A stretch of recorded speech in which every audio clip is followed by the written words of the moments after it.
Գյորջյան Կասկադ 60 ամիս փուլային վճարում բազմաթիվ առավելություններ։ Ազգային ժողովի հարգարժան փոխոսնակ, հարգելի գործընկերներ, սիրելի քաղաքացիներ, իսկապես կարևորագույն նախագիծ են քննարկում։ Ես որպես падգամավոր վկայում եմ, որ Տիկին Ավանեսյանը մեծ ջանք է թափել, հսկայական աշխատանք է կատարել այս իմաստով, այս ոլորտում, այս բարեփոխումը տեղ հասցնելու համար, բայց ցավոք սրտի ես համենայնդեպս իմ տեսակետն է, որ այն ակնկալիքները, որ ունի Տիկին Ավանեսյանը, չեն արդարացվելու։ Փորձեմ հիմնավորել։ Նախ ես մի բան ասեմ, որ մենք բոլորս, դարիճուն նստածները, Հայաստանի Հանրապետությունում, ամբողջ աշխարհում, բոլորս եկել ենք անցյալից։ Ոչ մեկը ապագայից չի եկել։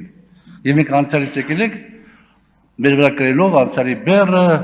լավ բաները, վատ բաները եւ այլ եւ այլ։ Հետեւաբար հիմա ինչ որ կասեմ, ես խնդրում եմ, որ մեկը արկեբ չհասկանա։ Երբ որ դուք բերում եք Տիկին Ավանեսյան օրինակը մեծ բարձրան երկրների, այն ժամանակ որ դուք ծնված եք, ես ապրում եի արդեն սովետական միությունում եւ այն ժամանակ էլ կային մեծ բարձրան երկրները։ Եվ այն ժամանակ առողջապահությունը սովետական միությունում անվճար էր։ Անվճար, ջրի։ Հայաստանում այդպես չէր։ Հայաստանում եթե փող չունենայիր, մեռնելու էիր։ Փող ունենալու դեպքում կարող պատահի բուժվեիր, կարող չբուժվեիր։ Հիմա ես չեմ դատապարտում ոչ մեկին, որևէ մեկին, բայց դա այդպես էր։ Հիմա դուք օրինակը բերում եք մեծ բարձրան երկրների վրա, իսկ մեծ բարձրան երկրներում այն ժամանակ իրապես անվճար էր։ Այստեղ լիքը հարցեր կա, մենթալիտետի հարց կա, մոտեցման հարց կա,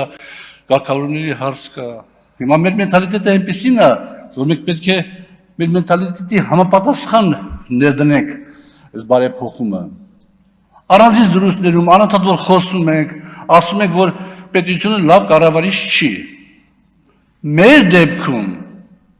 10 անգամ կառավարությունը կողմ լավ կառավարիչ չի։ Մեր դեպքում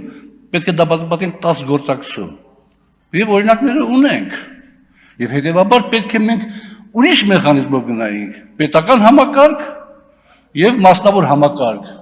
Իրար զուգահեռաբար։ Ճիշտ է, Տիկին Ավանեսյան, դուք ասում եք, բայց ոնց կլինի, ոնց կարգավորենք երիտասարդների թան մասնավոր համակարգ, իսկ տարեցների մենք վերցնենք պետության վրա, չէ, հանգիստ կարելի է ցանկության դեպքում հավասարակշռված, ասենք ինչ-որ բաներ, մեխանիզմներ մշակել եւ այդ հավասարակշռված մեխանիզմներով գնալ առաջ։ Հիմա ես շատ չեմ ուսումնասիրել բնականաբար, իմ դատողությունները շատերը տրամաբանության հիման վրա են, բայց ես խիստ կասկածում եմ, որ որևէ երկիր գնացել է այն ճանապարհ, որը հիմա մեկ է գտնում։ Կեսաթոշակառուներին, ասենք այդ անապահով խավին միանգամից ներգրավելով այդ համակարգի մեջ։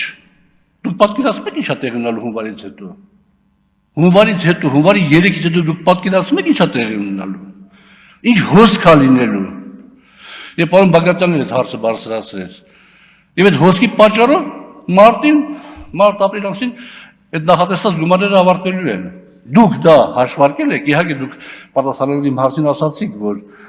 30% հաշվարկել եք, որ 30% կավելանա, ես չգիտեմ ինչի վրա է 30% ավելանը, որ հասկանամ ըստ էության, բայց այդուհանդերձ դուք եք գտնում, որ կավելանա։ Ես ասում եմ, որ ոչ թե կավելանա, սարսափելի հոսք կա լինելու։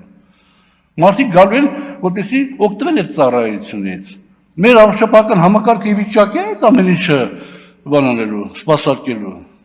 Այստեղ ես կարծում եմ, որ միջևեր հաշվարկված չի, մտածված չի այդ իմաստով,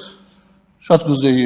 սխալված լինել, բայց այդուհանդերձ պարոն Բագրատյանն այդ հարցը բարձրացրեց, խնդրում եմ պատասխանեք, դուք չհասցրեցիք ուղղակի իմ հարցերից մեկի պատասխանել, Տիկին Ավանեսյան։ Եթե գումարները վճարան նախատեսված, ինչ է տեղի ունենալու։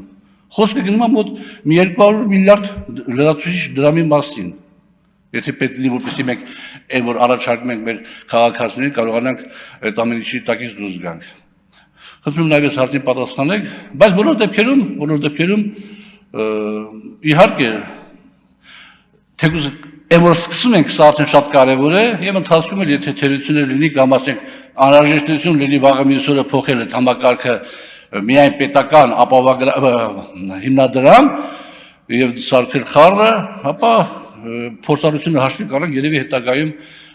ճշգրտումներ կանենք գործունեության մեջ։ Շնորհակալություն։